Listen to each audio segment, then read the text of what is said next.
Hello friends, बुकीपीडिया पर आप सभी का स्वागत है। आज हम बात करने वाले हैं simple thinking by Richard Gerver book के बारे में। राधिका की जिंदगी हमेशा से ही कुछ कॉम्प्लिकेटेड रही थी। सुबह से लेकर रात तक बस भाग दौड़ और एंडलेस रिस्पॉन्सिबिलिटीज। वह एक वर्किंग मॉम थी जो ऑफिस के डेडलाइंस और घर की जिम्मेदारियों के बीच पिस रही थी।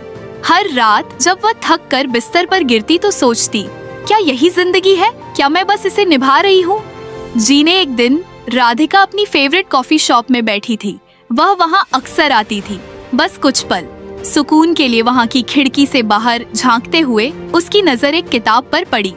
किताब का नाम था simple thinking, how to remove complexity from life and work.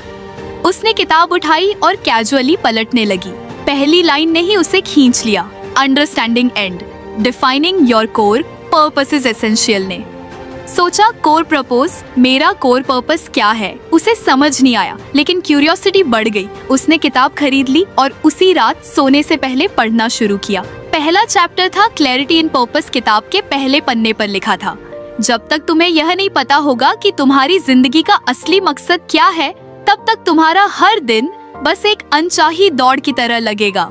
Radhika ने सोचा, एग्जैक्टली यही तोरीरी जिंदगी है, एक अनचाही दौड़। और ध्यान से पढ़ने लगी। उस रात किताब ने उसे एक एक्सरसाइज करने को कहा। उसने अपनी डायरी उठाई और लिखना शुरू किया। पहला सवाल था, what truly matters to you? Radhika कुछ देर तक पेन लेकर बैठी रही। उसका दिमाग खाली था।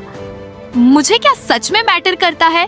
उसने अपने आप से पूछा। जवाब देना इतना आसान नहीं था। उसने धीरे धीरे लिखना शुरू किया। 1 मेरे बच्चे, 2 मेरी खुशियाँ, 3 मेरा काम। लेकिन ऐसा जो मुझे सेटिस्फैक्टरीली संगीत है तो तुम्हारी डिसीजंस आसान हो जाएंगी। राधिका ने खुद से वादा किया, कल से मैं अपनी प्रायोरिटी को रिडिफाइन करूंगी। अगली सुबह उसने अपने रूटीन में एक छोटा सा चेंज किया। हर दिन की तरह सुबह सुबह ऑफिस के लिए रश करने की बजाय उसने 15 मिनट सिर्फ अपने लिए निकाले। वह बलक में बैठी चाय का एक प्याला हाथ में लिए और शांत मन से सोचा, आज का दिन मैं कैसे मीनिंगफुल बना सकती हूँ ऑफिस में। जब उसे मल्टीपल ईमेल्स और टास्क्स का सामना करना पड़ा तो उसने किताब के पहले लेसन को याद किया, क्लैरिटी इन पर्पस। उसने खुद से पूछा, इनमें से कौन सा काम सच में इम्पोर्टेंट है और कौन सा बस टाइम पास। उसने सबसे पहले वही काम चुना जो उसके गोल्स से अलाइन था। सरप्राइजिंगली उसका काम ज्यादा ऑर्गेनाइज्ड और कम स्ट्रेसफुल लगने लगा। शाम को जब वह घर लौटी तो उसके बच्चे खेलने की जिद कर रहे थे।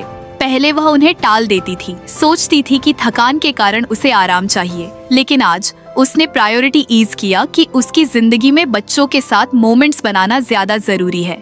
उसने उनके साथ बोर्ड गेम्स खेले और वह सब हंसी में खो गए। राधिका को वह खुशियां महसूस हुई जो शायद उसने सालों से मिस कर दी थी। रात को सोने से पहले उसने फिर से किताब खोली। उस लेसन का एक और हिस्सा पढ़ा, defining your core purpose is not a one time activity, it's a journey.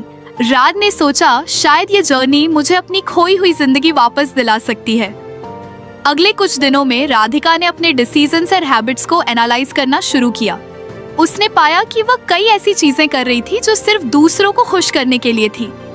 Office में ओवरटाइम करना, हर छोटी बात पर गिल्ट महसूस करना, अननेसेसरी कमिटमेंट्स लेना, ये सब उसकी कोर वैल्यूज से दूर थे। उसने धीरे धीरे इन चीजों को नो कहना सीखना शुरू किया। मैं सिर्फ हाँ कहने के लिए हाँ नहीं कह सकती, उसने एक दिन अपने दोस्त को कहा। अगर मैं खुद अपने पर्पस से डिस्कनेक्टेड रहूंगी तो क्या फायदा?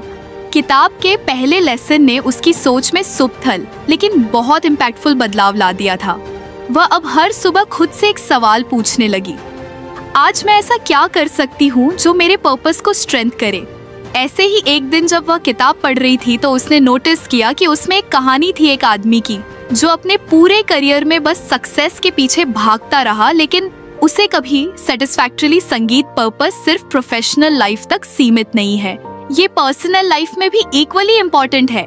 उसने अपने रिलेशनशिप्स पर भी ध्यान देना शुरू किया। उसने महसूस किया कि कई बार वह सिर्फ इसीलिए आर्ग्यूमेंट में उलझती थी क्योंकि वह खुद नहीं जानती थी कि उसे सच में क्या चाहिए।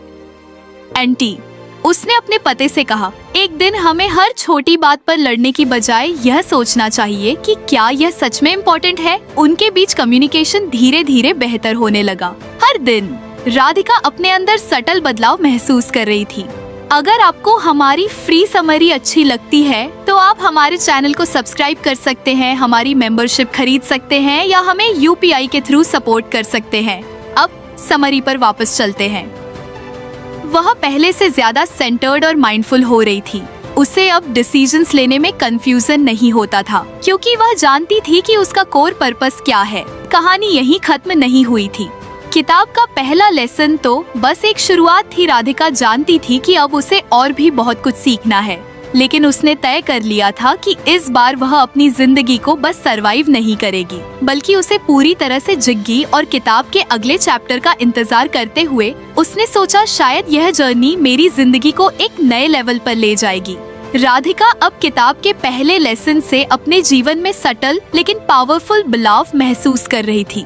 उसके डिसीजंस और एक्शंस पहले से ज्यादा क्लियर और इंटेंशनल हो गए थे। अब हर सुबह की शुरुआत क्लैरिटी के सवाल से होती थी। आज मैं ऐसा क्या कर सकती हूँ जो सच में मायने रखता है? A.